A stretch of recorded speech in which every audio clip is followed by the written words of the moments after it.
مراقب باش. خشمت بلندتر از صدات رازهایی رو لو میده که حتی خودت ازشون فرار میکنی. فکر میکنی داری دیگران رو نقد میکنی؟ نه، تو داری گزارش زنده سایه شخصیتت رو پخش میکنی.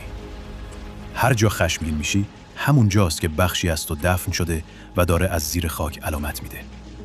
از شلختگی کسی منفجر میشی؟ شاید چون تمام عمر خودت رو تو قفس نظم زندانی کردی تا میل رهایی طلبت دیده نشه. از راحتی یک نفر با جنس مخالف لرزه میگیری؟ شاید چون زن یا مرد درونت هنوز پشت دیوارهای تروما گیر کرده و جرأت لمس شدن نداره. خشم ماسک قدرت نیست، بلندگوی زخمه. چیزی که بیشتر از همه آزارت میده معمولاً همون چیزیه که میخوای باشی اما اجازهش رو از خودت گرفتی.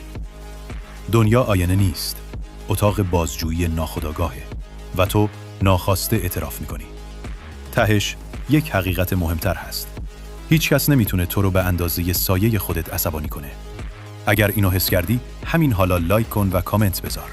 آخرین بار برای چی خشمگین شدی؟ بنویس تا سایه‌ای که پشتش پنهان شده رو برات بگم.